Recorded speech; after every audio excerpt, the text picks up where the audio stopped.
do want to talk about one aspect of the reshuffle, which you haven't touched on, which is the link between David Cameron and China. And on earlier in the programme, I welcomed David Cameron's appointment. But there is an issue, because when he left office in 2016, he then did other things, of course, and he's built up this collection of bits and pieces which he has to now to deal with. Now he's in office again.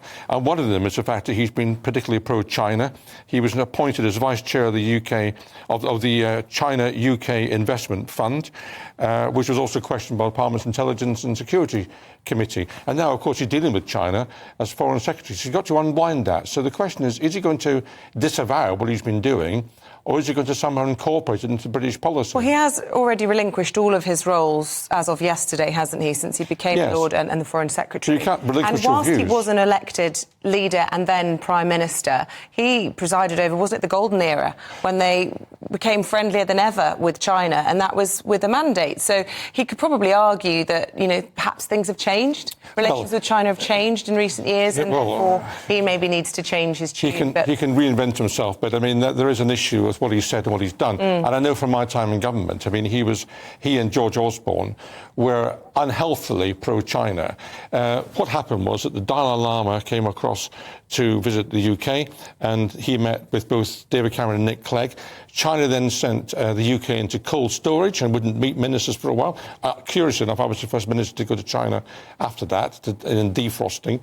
But, I mean, they went overboard, and we've now had to unwind that, because China was given all sorts of roles with the British nuclear industry, for example, which it shouldn't have been given, and it was a danger to security, in my view. So he was associated with that very closely. So is the position that we just don't do business with China, or that you have someone like Cameron who says to China, look, guys, you're going to have to wise up, you're going to have to do things more above board, and we can do some sort of business with you? You've got to do business with China because of the second biggest power in the world, but you've got to also do it with your eyes open and not give them access to, for example, our nuclear industry.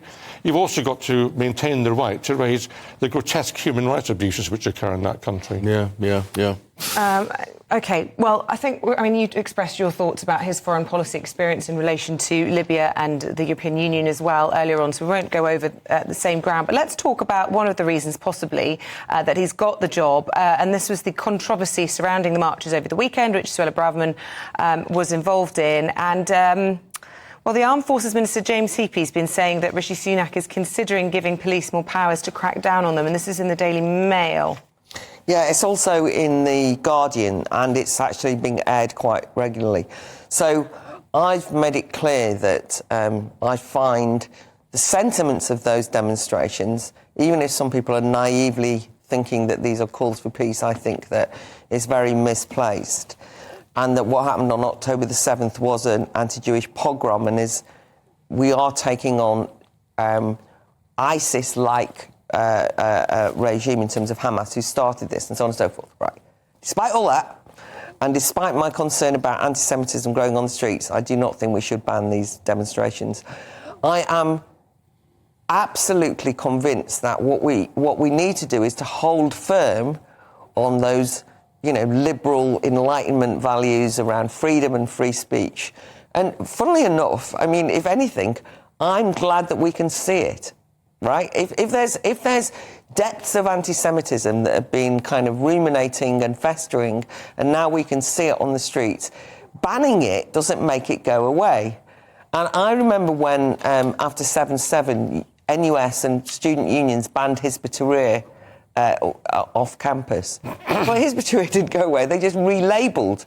It also turned them into kind of free speech martyrs, by the way. And so everything about it doesn't work. We also, what's the kind of least worst experience here? We need free speech in order to combat it. We should all be very concerned that so many young people don't even recognise anti-Semitism when they see it. They're kind of quite... No, they don't really, but they're also like, well, why is that anti-Semitic? I've got nothing, what? And then when you sort of say about the Holocaust, and they go, yeah, but, you know... So all of these things require all of us who understand the significance of the rise of or the explicit anti-Semitism on our streets to have more speech to combat it. And I think that if Hamas is allowed to force free societies to be less free, they will have create, the very mayhem that we want them not to do. We always said we wouldn't let ISIS do that. I don't think we should.